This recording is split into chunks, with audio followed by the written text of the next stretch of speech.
সরাসরি নজর রাখি তরুণজ্যোতি তিওয়ারি তার মনোনয়ন পর্বে শুভেন্দু অধিকারী দমদমে।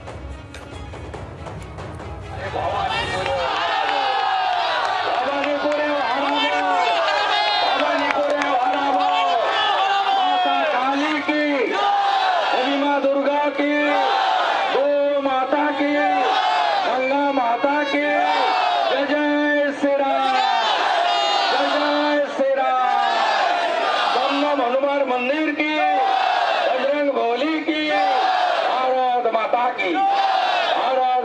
की वंदे वंदे वंदे वंदे पलटानो दरकार पलटानो दरकार पलटानो दरकार पलटानो दरकार पलटानो दरकार पलटानो दरकार पलटानो दरकार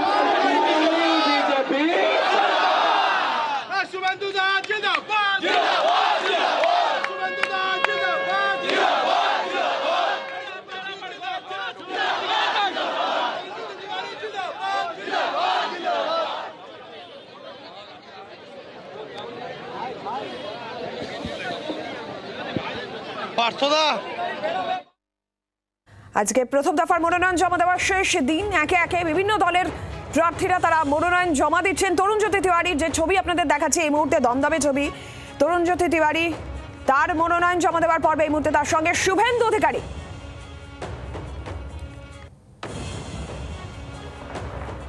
শুভেন্দু অধিকারী দুই বিজেপি প্রার্থীর মনোনয়নে সামিল হলেন শুভেন্দু অধিকারী। তরুণজ্যোতি তিওয়ারির মনোনয়নে এই মুহূর্তে শুভেন্দু অধিকারী যে ছবি দেখছেন,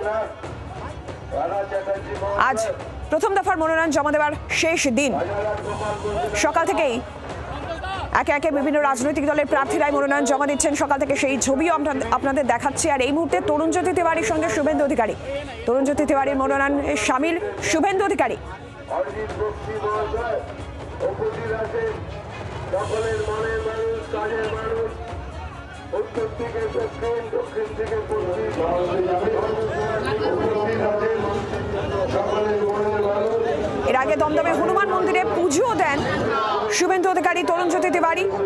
মনোনয়ন জমা দেওয়ার আগে সেই ছবি। দমদমের হনুমান মন্দিরে পুজো দিয়ে মনোনয়ন জমা দিতে যান তরুণজ্যোতি তিওয়ারির সঙ্গে শুভেন্দু অধিকারী।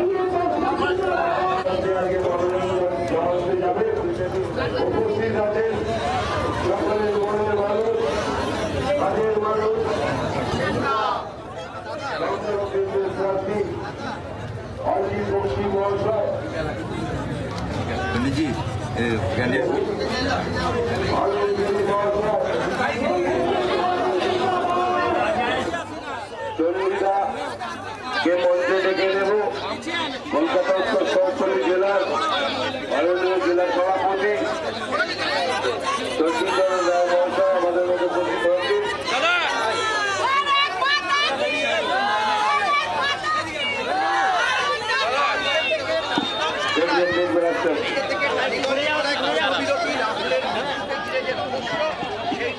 তালসারি কোস্টাল পিএসে একটি জিরো এফআইআর করেছেন এরা। আমি আজকেই উড়িষ্যার স্বরাষ্ট্রমন্ত্রীর সঙ্গে কথা বলবো যাতে উড়িষ্যা সরকার উড়িষ্যা সিআইডিকে দিয়ে বিষয়টা তদন্ত করেন। এবং মমতা ব্যানার্জি যেহেতু অভিযুক্ত মাননীয়া গাঙ্গুলি বলে একজন, তিনি রাজ্য মহিলা কমিশনের চেয়ারপারসন মমতার প্রিয় পাত্র, তাই পুলিশ আড়াল করছে। মমতা ব্যানার্জির পুলিশ কিছু করবে না। ওরা কালকে তালসারি কোস্টাল পিএসে এফআইআর করেছেন, আমি কপি পেয়েছি। আমি উড়িষ্যার মাননীয় মুখ্যমন্ত্রী মোহন মাঝিজির সঙ্গে আজকে কথা বলবো যাতে উড়িষ্যা সরকার এটাকে তদন্ত করে। মমতা ব্যানার্জি আপনার মোমোর মালিককে যেভাবে বাঁচিয়েছেন আনন্দপুর কাণ্ডে, এখানেও মাননীয়া গাঙ্গুলি মহোদয়াকে, শ্রীমতী গাঙ্গুলি মহোদয়াকে তাকেও বাঁচাতে চাইছেন, যেহেতু উনি মমতা ব্যানার্জির মহিলা কমিশনের চেয়ারপারসন এবং মমতা ব্যানার্জির অন্যতম প্রচারক। কোথায় ছিলেন? জামে আটকে গেছেন।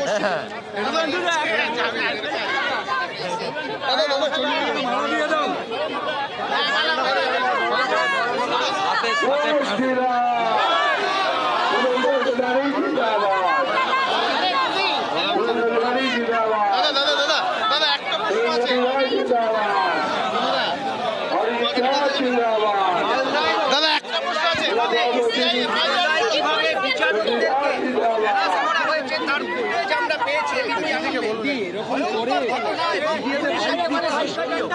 এনআইএ 80 জনকে নোটিশ দিয়েছে। সাবিনা ইয়াসমিনকে গ্রেপ্তার করতে হবে, সাবিনা ইয়াসমিনকে গ্রেপ্তার করতে হবে। তাহলে সাবিনার মোবাইল ফোনে আইপ্যাক এবং মমতা ব্যানার্জি কি কি নির্দেশ দিয়েছিল বেরিয়ে যাবে। রত্না চ্যাটার্জিকে গ্রেপ্তার করতে হবে এবং সব জিহাদিকে গ্রেপ্তার করতে হবে। ওরা একদম কমপ্লিটলি জিহাদি। আপনারা ভিডিও ফুটেজ দেখবেন, চিহ্নিত সমাজ বিরোধী, শাহজাহানের মডেল। এবারে উৎখাত করব, আমরা উৎখাত করব।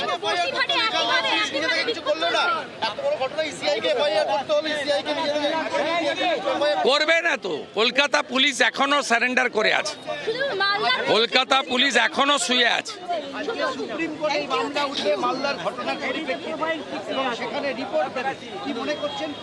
সঠিক রিপোর্টই দেবে এনআইএ ইন্টারন্যাশনাল কম্পিটেন্ট অর্গানাইজেশন। ওরা ঠিক রিপোর্টই দেবে, যা পেয়েছে প্রাথমিকভাবে 3 দিনে তাই দেবে। আমার মনে হয় সুপ্রিম কোর্টও যথাযথ ব্যবস্থা নেবে। এর আগের দিন সুপ্রিম কোর্টের অবজারভেশনে যে কমেন্ট, যে এই রকম মেরুকরণ কোথাও দেখেনি তারা। এখানে মুখ্যমন্ত্রী বলেন শুক্রবার যা খুশি করবে, আমি কিছু করতে পারবো না। এরকম মুখ্যমন্ত্রী আপনি পাবেন নাকি কোথাও? শুক্রবার অ্যালাউড, যা খুশি করতে পারেন।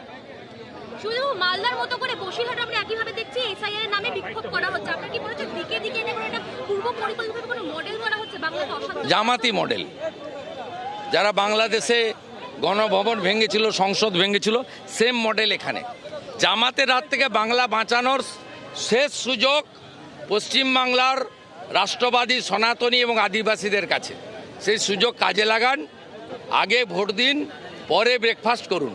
23 তারিখে করুন, 29 তারিখে করুন, আর 4 তারিখ বিকালের পরে আমরা জামাত মুক্ত বাংলা গড়ব। বাংলার আওয়াজ, বাঙালির আবেগ, জি 24 ঘন্টা।